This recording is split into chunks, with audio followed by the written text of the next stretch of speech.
Daytime with Aston and Steven Smith's with me, and joining us right now is celebrating the 60th anniversary of Doctor Who. He does not fear a Dalek, imagine himself being the Time Lord, and he's not only written for the show, but he's an expert on the franchise itself, the Doctor Who franchise, having published books, numerous articles on the topic.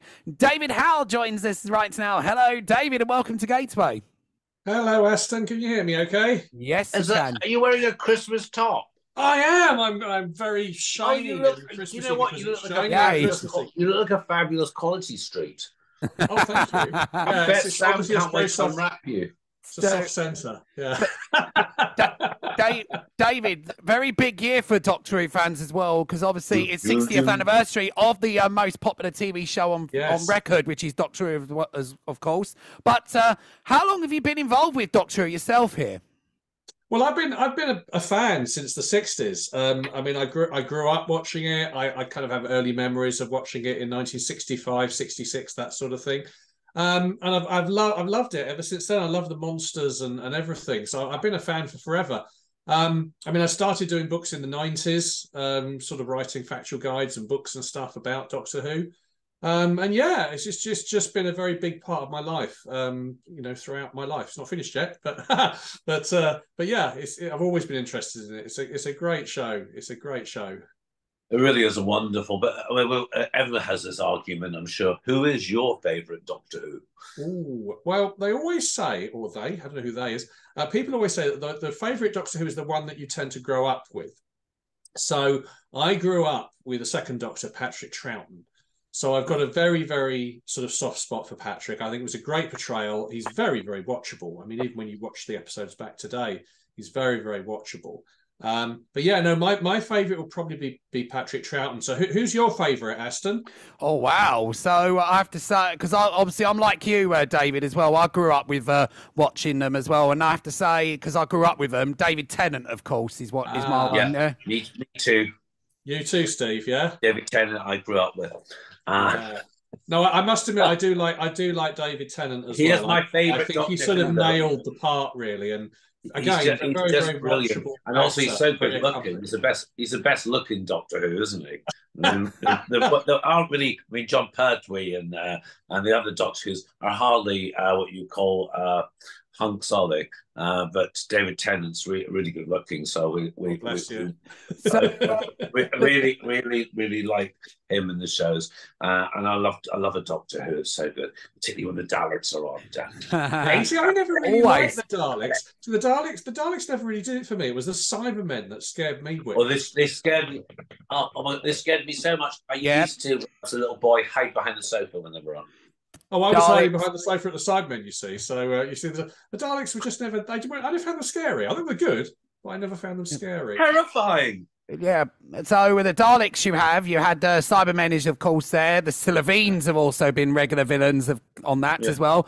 Obviously, the Master or Mistress, as they say as well now, because and then also trying to think the Weeping Angels have been a villain. You got the Jadoon that come back now and again, of course. There, but do you think that the show has lasted the test of time there? If so, why? I think it's lasted the test of time because it keeps reinventing itself. I think the production team, they came up with the idea of replacing the actor that played the Doctor was a stroke of genius. Because that's obviously given it this ability to keep going and to regenerate every so often and change the actor who's playing the Doctor and to keep it fresh and new.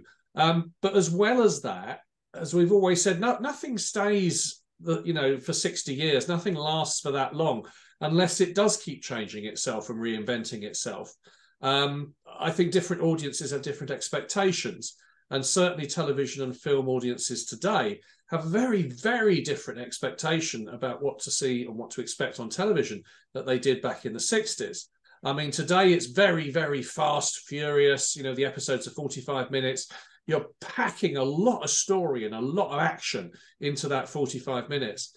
Whereas, back in the 60s, you could have like an 8 episode, so 8 weeks of half-hour episodes of one story, sort of telling the story of a Cyberman invasion of Earth in that case. And it's kind of paced and far more sort of genteel, if you like. And I think that the issue is that audiences today don't have the patience. Everyone's grown up on, cartoons, Powerpuff Girls and Scooby-Doo and Marvel and all sorts of God knows what. That's very, very fast and furious. And so it's very different. And I think in order to survive, you have to go with it. You have to keep doing that. You have to keep changing. I have to say, David, as a child, the bit of the running into the TARDIS and imagining you could take off to a different time or a different place. Yes. And the Lion, Witch, and the Wardrobe. I used to go into the wardrobe and the Narnia thing. Yes. And same with, we used to play Doctor Who and pretend a room was the TARDIS and taking off and you'd escape into a different time period. It was so exciting. And I still think it has a little bit. That's a bit. I was watching the reruns. BBC have got the original Dalek movie on at the moment, and I can't remember his name. I'm sure Aston will know it. And that bit, Paul McGann, I think his name is anyway. It was getting into the TARDIS was the exciting bit of it. I know that not only the Doctor Who weekends all over Europe and the US, and it brings big money in. Can you tell us a little bit about them? Because you're involved with them, aren't you? To some extent, yeah. I mean, again, I was at the world's very, very first Doctor Who convention, which was in 1977, and that was held in a little church hall in Battersea from Humber. No. So that was the very, very first convention in 77. But I think, again, I mean, Doctor Who was kind of trailblazing in a way, because there were sort of Doctor Who conventions before there were really conventions for anything else in the UK. Yeah. I think in America, there have always been sort of Star Trek, and because that's obviously been massive for many years.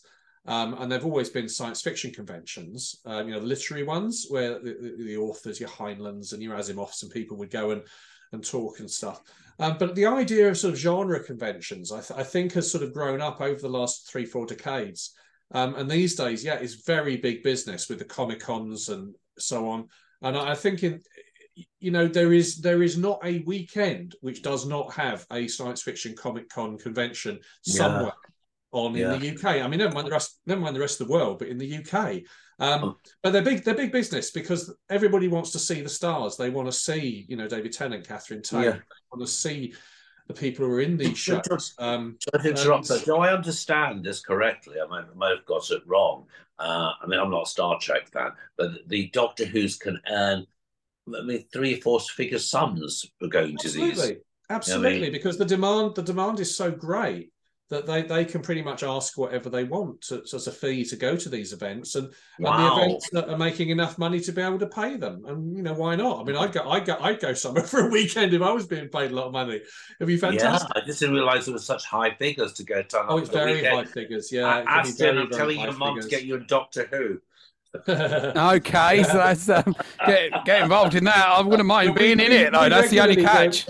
We regularly go out to a very big convention in LA every February called Gallifrey, which is run by friends of ours, and we thoroughly enjoy it out there, and going out and seeing everybody and talking to everybody. And really, it's a gathering of friends. It's a gathering of like minds, with this shared interest in science fiction, in Doctor Who, and in chatting to the producers, directors, writers of the books, the comic strips, the actors who are in it, the audios. All of that stuff. Everybody's very, very interested in the whole industry that surrounds Doctor Who these days.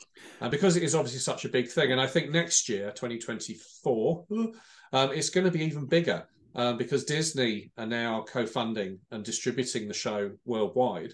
Are they? Yeah. Wow. And I was reading the other day that with these 3 sort of specials that we've just had with David Tennant, although Disney have had them, they've been kind of easing back a bit on the promotion. They've only been very gently kind of leading people into it. But next year, with Ncuti Gatwa as the Doctor, that new series, Disney are going to be promoting that with everything they've got. So you probably won't be able to move without seeing Doctor Who adverts, promotions, billboards, trailers. My God, it's done so well, hasn't it? It's done so well. Yeah, I know. Such a good actor as well. And that being said here, I have to say, David, as well, because Ncuti Gatwa, as you rightly said, he is the new Doctor, of course, there. But what do you think of Ncuti Gatwa being the new Doctor? Well, we've only seen a sort of like maybe 10 minutes of him so far at the end of the last episode that we saw, which was, 2 Saturdays ago. I thought he was fabulous. I thought from the second he bi-generated away from David Tennant's Doctor and became the Doctor in his own right, you couldn't take your eyes off him on the screen. He had this charisma, this sparkle. He's got a beautiful smile. He looks great. He looks the part. He seemed to be having a whale of a time. And certainly from the little trailer we had of the Christmas special, which is on next Monday, Christmas Day. Monday, Christmas Day. I think it's going to be great with goblins on a flying ship above the earth, eating babies and goodness knows what's coming up. I just think he's going to be fantastic. It's going to be just fun. what you want for Christmas Day. Goblin pie, please. Goblin pie. Listen, David, if you could get into the TARDIS and travel anywhere in time, where would it be? Now, you see, I was thinking about that. I'm going to ask Aston where you would go first before I go. Aston, where would you go? Oh, right. Well, really, I'm happy to go anywhere really in time, really, even if it's Back to the Future or something like that. So I'm happy with anything, really. Yeah, you see, I wasn't sure. I was kind of a little bit torn between, should you go back to 1963 and stand in Dallas and shout, "Look out, he's got a gun," or should you go? Or the other thing was to go into the future and kind of go like 1,000 years in the future and see if humanity's still here, and if we are, what's happened? It's really good though, but. David, what are you and Sam doing for Christmas here? We're having a Christmas at home, Aston. Sam's, we've got like 11 people for Christmas Day. We've got a daughter and her partner and friends, good friends, and some neighbours coming. And so Sam's doing lots of cooking, and we've got some friends from America over. It's going to be great. So we're going to be having like a family and friend Christmas celebration, and that's really what it's all about, isn't it? It's spending. And you're adopting an actor for Christmas, I see. Say again? You're adopting an actor for Christmas, taking an actor for Christmas. That's so sweet. Not so lovely. Quite, Stephen. Fraser Hines is a very, very good friend of ours. We have to give her back. Yeah. No, Fraser Hines is a very, very good friend of ours. And yeah, he's coming over for Christmas as well to spend Christmas Day. And again, it's like looking after people. It's keeping people that you love close and having a good time and having a laugh. And we'll all be watching Doctor Who, of course, on Christmas Day. Oh, of course, we'll all be watching Doctor Who. I don't know what the others are doing. But I'll be watching Doctor Who. Listen, thank you so much for coming on. Would you come on again next year and on 2024? Of course I will. It's always a pleasure to talk to you, Aston and Steven. It's such a good topic to talk about. We have so many Doctor Who fans. Yes. And also, can you just tell us how? No, we haven't actually spoken about your books. You've written over 50, I understand. It's over 30. It's not quite as many as 50. I wish it was. So it's over about 30 books, and we run Telos Publishing. So we did some fantastic books this year for Doctor Who. So there's the fanzine book, and This Is a Fake, which is, someone described it as if you put Viz and Doctor Who magazine in a blender, you kind of get This Is a Fake. It's like a book of parodies of Doctor Who and stuff. That's brilliant. So we've done an awful lot of stuff. If people can catch up with me online, I'm on david@howswho.co.uk. That's where all my jottings and reviews of the episodes and stuff can be found. And then telos.co.uk is where the publishing is all found. And there's lots of great books there. So we're very busy. But of course it's going to be a great year for you and Sam next year. I reckon. It will. So, David, have you both back on the show. David, we've got to have you both on at one point there, but it's a pleasure to have you on Gateway today anyway. So we could do that. Could do a two-hand. You won't get a word in edgeway, Aston. I'm bad enough, but when you put me and Sam together, you won't get a word in edgeways. Oh, all right. I thought we've had her on regularly. She does. We have a great time with her. But we could do a Mr. and Mrs. competition, couldn't we? Could actually. So, David, it's a pleasure to have you on Gateway today to highlight the 60th anniversary of Doctor Who, of course, there. So thank you for joining Stephen and I today. See you again. Bye.